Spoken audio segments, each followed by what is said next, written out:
Welcome back to my channel. Today I am scraplifting Tisa Browne, and for me I scraplift you, and this is one I chose from her Instagram, and all those little square pieces I thought were quite interesting. So I pulled out some scraps and this picture of my youngest reading, and some Simple Stories papers, and this one from, I think that one's Pink Fresh Studio, but I got it from a Hip Kit Club. And then these two are actually from Simple Stories. I'm not sure what they're called, but if you ask me in the comments, I can go look at see what the collection is. And then I have a chipboard with that as well. And I knew I really wanted to use this tiger background and as the actual background piece, because hers is double matted. And then I found this little square punch that I haven't used too much, and I'm just going to punch out a whole bunch of scraps and put them in my little bowl of all of these different ones that actually match. So I didn't make you watch that all because I did about 4 or 5 per each of those scraps, so for the ones that matched anyway. And then I'm taking a look at what I want to do. And so this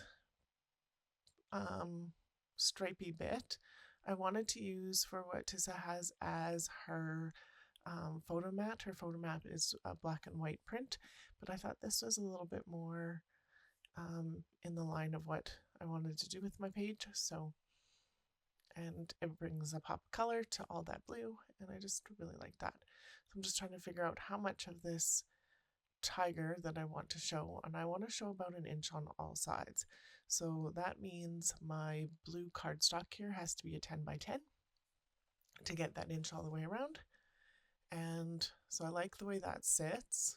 Look at that, all those tigers. It's so much fun. I really like that paper. When I first got it, I got it in a kit from Paper and Ink. They were doing a fundraiser for, I can't even remember anymore. And I was like, I don't know what I would do with this. And then I seen it when I was looking for papers for this photo, and I thought I'd do this photo in the layout that I picked out. And I seen it and I was like, oh, this would be so whimsical. So that's why I picked it. And so I'm gonna get it. I like the flowers on the back, but I might end up using the tiger on something else, because who knew that I would like it so much?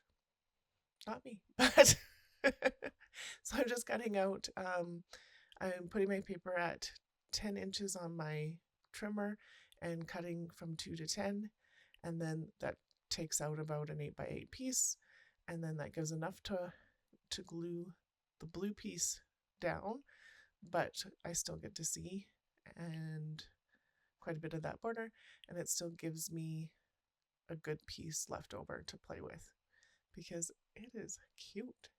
I don't know why I didn't think it was so cute when I first saw it, but I think probably because I didn't really think about what I wanted to do with it. So I'm just going to get this glued down, and I used my T-square to help me get it on straight, because with all of the square pieces that are going to go on here, if this is not straight, you're really going to notice it. So I made sure that went on straight. This I fussy cut, and I'm like, oh, now it's going to be too long. What color do I cut off? Because I did want it to stay inside that blue. It could have went over, but I didn't want it to. So I cut off a couple of the blue strips, because I have lots of blue anyway. And then that blue still ties in with the other blue. And then I just trimmed off a little bit that I thought was a little messy. I'll scruff up the edges on this. It just gives it, because I fussy cut it and I wasn't particularly fussy when I was fussy cutting it. Some pieces have a little more white than others around, so when I scruff it up, it's not as noticeable, and it adds a little different texture, so it works. And then that's going to go down right away. Super cute. I'm liking that already. I do have this book card, and that's from Studio Calico, and that I am going to fussy cut out and put on this side. Tips for fussy cutting is try and keep your scissors in the same spot and move your piece of paper. You end up having quite a bit more control when you do cutting that way. So, yep, fun. And then in the chipboard, I definitely needed this tiger to go on there because look how cute he is. Or she. I don't know. It's a tiger. So that's what I'm thinking to start with. I'm looking at some of the other bits. There is a flower on the Scraplift piece at the top here, and there's a bottom cluster at the corner, and then there's a cluster on the very bottom right. So I am looking at what I can put in those two spots, and then I decide that I should maybe try and get some of these down. So I am gonna place these a little bit to start with, and then that is my youngest hand just looking at some of the pieces because this is a layout of her, so she needs to come down and I don't know, put her input in. And so I was like, maybe. And then I do have the inspiration piece open on my iPad, so she's looking at it and looking, what am I doing? And I'm like, I think I might need a line to get these on straight. So I'm going to draw a pencil line. I'm going to put this one on and then pencil line it. And I only have to do that the one time because then I have the line from the squares. And then I'm like, do I ink these? And Evie was like, yes, you should ink them. And I decided I did not want to ink them in black. So I pulled out my Hero Arts in this blue. And I'm going to ink all of them in blue. So here in a minute or so, I'm going to speed this up like super fast because I didn't cut a whole lot of it out, but it does take me a little bit. But at 600 speed, it doesn't take me very much. So we'll watch at just slightly sped up for a little bit, and then I literally will speed this up quite a bit because this is a main gist of what's going on in the layout, so I didn't want to cut it all out, but it is what it is, right? And then those weren't sticking very well with my tape runner, so I got smarter and used my Sweet Petunia glue press thingy. I love this tool. Like, these are the first few pages in the last few that I've done that I've used it, and it is nifty. And yeah, I'm just going on about it because I heat and hod for, I don't know, since it came out. So, and here we go, a lot faster. So on ink, on place, and then I'm gonna continue.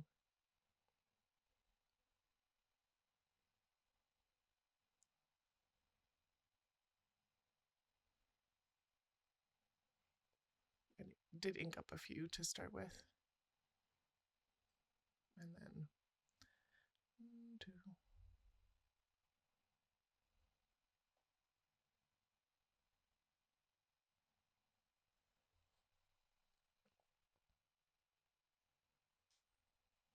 And I think my pieces were, they seemed smaller to me when I was doing it, but when I count across, for the one that overlaps on the outside piece, I have 4, maybe 5 across, and she's got 4 across. So they're almost similar in shape. So you could do this with bigger squares or smaller squares. You could do this with hexagons or triangles. Yeah, this would work with a lot of different shapes. But what a great way to use up some scraps. And it adds just a different whimsy to the page. And I wanted to put some different color in here because she's reading. And why not? Have some fun.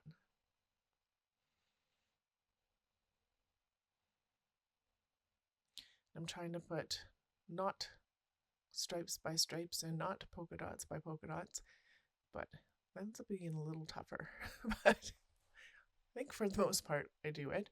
You can see that I have some different size of patterns and some different colors of patterns, and the scale is a little different on some of them. So some of them have small polka dots and some of them have some hexagons that have a lot more white space on them. I picked out patterns on purpose so that there is some whiter, brighter spots, some colored spots that tie into the photo mat, and there's actually some pink in that background border paper with the tigers too. It's just harder to see on the camera. So, and then I actually needed a couple more pieces, which is kind of funny.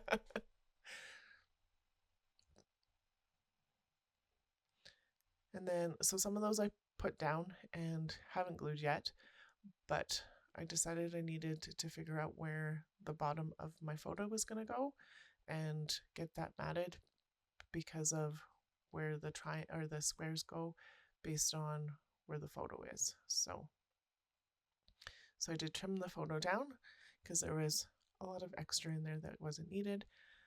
Tisa has hers matted in black and white. So I'm going to pull out a scrap piece of black, and then this is the back side of that stripy bit, and it's got this tiny little green flower part to it. You're not going to see much of it in the border, but there is enough to tie the little bit of green that I do have, and I'm just going to use a piece of this because why not? I've already cut into it. It's going to go in my scrap bin. Might as well use some of it while I can. I can use more later, but why not cut into something new? So there is about a 1/8 of an inch around the photo in that white and green, and then there's a 1/8 of an inch all the way around in the black. So, and that just gives enough. I did like the black too because there's very little black on the actual layout, so it does make my photo pop a bit more, because there is quite a bit going on this page. So, and then on it goes. It was pretty easy to get it straight. So, and then a few more of these on. I do think I skip ahead to where I got this all on because you've seen the gist of it here. Yeah. So,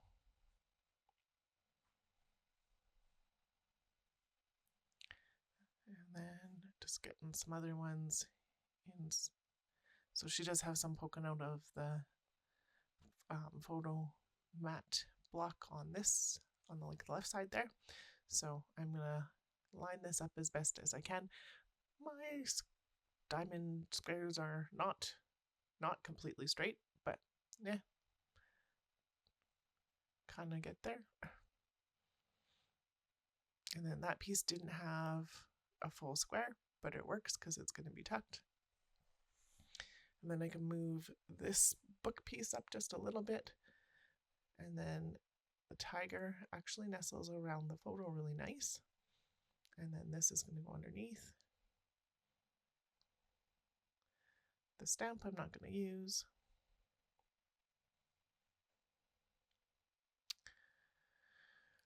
And I decide that I'm going to use the wild as part of the title. And then I'm like, what can I use? What can I use with the wild? So my title's going to be actually a pretty big title this time around, and it's Let Your Imagination Run Wild, because why not? I have the space for it anyway. So I pulled out my blue, and there's these tealy blue ones that tie into more of the background paper color, so brings that up front. And I have 3 sheets of these that are partly used, and I do not have enough ends. There's one on there. Do I use ends? I guess so. And then I find, look it, I have another set of them, or 2, another 2 sets of them. So I can totally do what I need to do. So I'm going to put the run on. And I thought I would put it closer to the end here, but I'm going to nestle it a little bit closer to the tiger, because why not? And I'm going to move, I thought I might do the imagination in a different one, but the ones for color that would work would have been too big for the spot. Like this one, I was thinking, but looking how big the I and the M are, it's not going to fit in that orange spot above. So I'm going to stick with the same ones because I have enough now that I found them. So I skipped ahead of that because that was a lot of fiddly with the title. And then this flower chipboard is going to go here, and it's going to spin a little bit more. And that works. And then I'm going to use some more of those chipboard pieces just to finish stuff up. So another flower on here.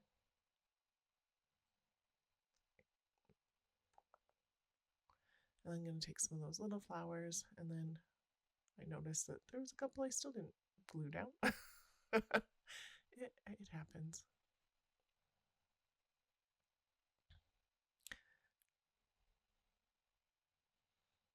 And then there's a little cluster down here, so I thought I'd use this. It has remnants of a star, but it kind of gets lost, so it's going to stay there for a minute while I put some of these little flowers to finish this up. And then I'll change out with this bow, I'll change out to a different pattern. So I'm going to use this really dark one because it just gives it a little bit more oomph, I guess, and doesn't get lost. So it's there, but it's not overwhelming either, but it does give that bow a little bit of a, hey, look it, I'm here. And that's in the top papers too, so just erasing some of the leftover glue from when I tore the other one up, and that works well. And just a couple more little flower pieces. Ruffle this up. And then I'm going, I need just something else. So I decide to ink the edge of the outside paper in the same blue, and that ties those diamond pieces in that outside paper together a little bit more. And that is this one done. So I am so happy with this page. Thank you so much, Tessa, for letting us scraplift you. And here's some close-ups. This one I'll probably do again.